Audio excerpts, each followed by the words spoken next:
We all see these commercials every single day on TV about how all these companies promise they can save you money on your auto insurance. 15 minutes will save you 15%. Pay for what you need. They say you can customize your insurance. We see it all the time. There's millions and millions of dollars in advertising spent by these insurance companies for auto insurance. But you also see the same commercials for life insurance. You notice you never see commercials promising how they can save you money on your health insurance. It just doesn't happen. And here's the reality of it. It's because states, they carve out monopolies for these health insurance companies. And at the same time, the government bureaucrats are creating these things that are called mandates. These mandated coverages that your health insurance has to cover, whether you want it, whether you need it, it's irrelevant. You have to buy it. Every state has their own mandates.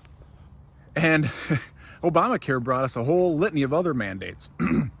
That's what drove up the cost of our premiums when Obamacare was passed. And I think it was late 2009, early 2010.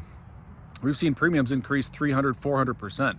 And even 4 years ago, Democrats across the country were running against Obamacare. They knew it was a disaster, but now it seems like they just think your memories are so short that you've forgotten all about it. Because now they're talking about doubling down. In fact, 4 or 5 years ago, the only Democrat in like the entire country that was supporting something like Medicare for All was Bernie Sanders, the guy who calls himself a socialist.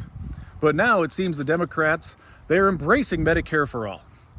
And just in our debate between Brad Tabke and I just this week, he said he supports Medicare for All. Now that is a radical position.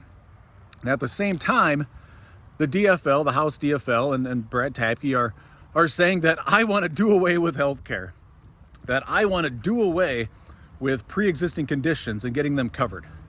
Nobody that I know of in the history of the world has said they want to get rid of people getting coverage for pre-existing conditions. It's just simply not true.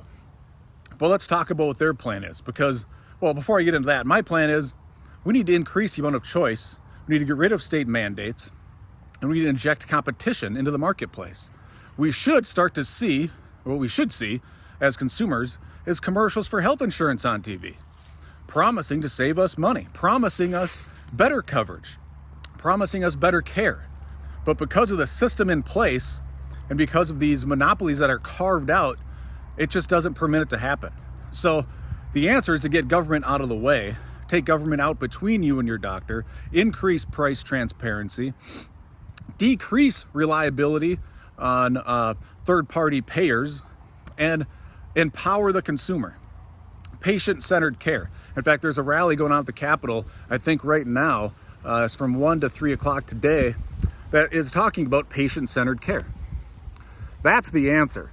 If we want to improve coverage and decrease cost, that's what we need to do. Look at LASIK eye surgery. So LASIK is considered more cosmetic in nature, so health insurance doesn't cover it. But you do see commercials for LASIK eye surgeries, don't you? You hear them on the radio, you see them on TV. You actually see commercials talking about a better quality product, a lower cost product. I had LASIK 2004, 16 years ago. It cost me $2,000 an eye. But now I see commercials for LASIK for $200 an eye. So you've seen the cost of LASIK surgery as a medical procedure going down through the years as there's more competition in the marketplace and we take out this third-party payer. In fact, there are health clinics across the country that refuse to accept third-party payments. And when you look at their prices compared to what the third-party payers, your insurance company, what they get charged, it's like 1/10 in oftentimes. So the answer here is more choice. It's empowering the consumer. It's welcoming more competition. Just like anything in a free market, if you want higher quality, lower costs, you need more competition. And I find it funny that the government, who is constantly preaching us with their antitrust laws and how the dangers of monopolies they preach to us and how they prevent these things from happening, but it's the state themselves that actually advocates for complete monopolies. So, and that's the solution that Brad's talking about. And unfortunately, a lot of Democrats across the country. So while they accuse Republicans like me of trying to take away your health insurance, it couldn't be further from the truth. In fact, here's the way this would actually flush out.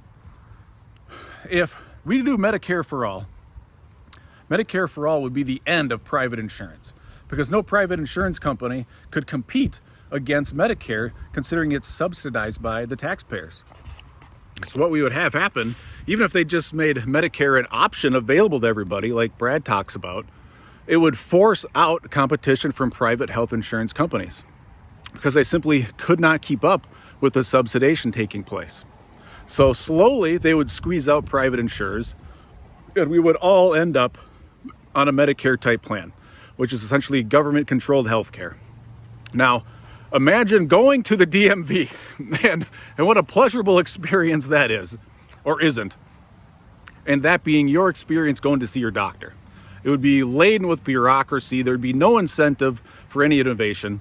And they would be limited as to what types of procedures and pharmaceuticals would be available, because it would have to go through the state.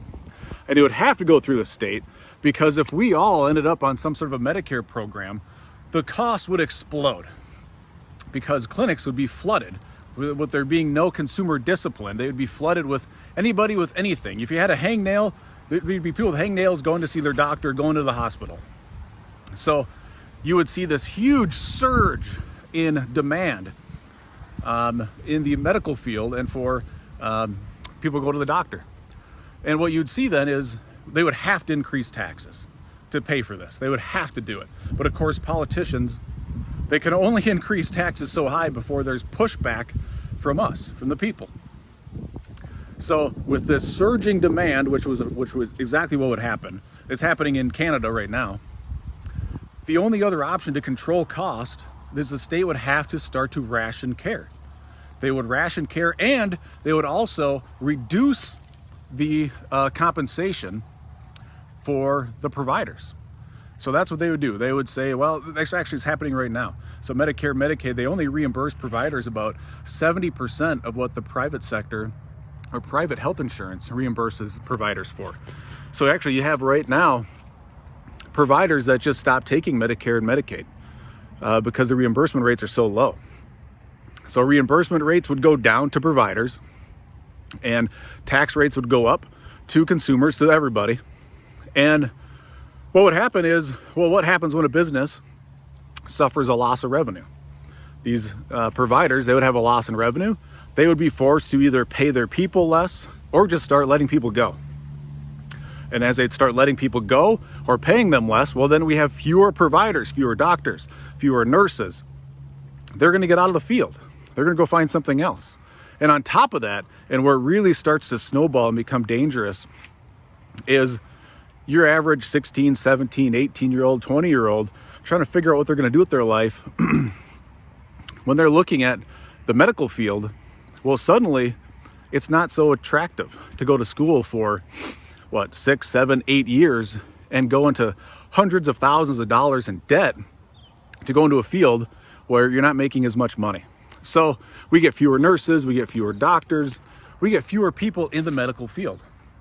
So over the long run, what would actually happen is Medicare for All would actually decimate the American medical system.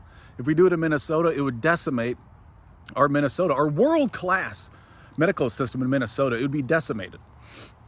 Now, of course, it would take some time. So, but the point is, when they try to say that I'm trying to take away health insurance from people, is absolutely ludicrous. It's asinine, because the reality is Medicare for All would actually take away health coverage from everybody because of what I just laid out. It would be a disincentive to get into the medical field.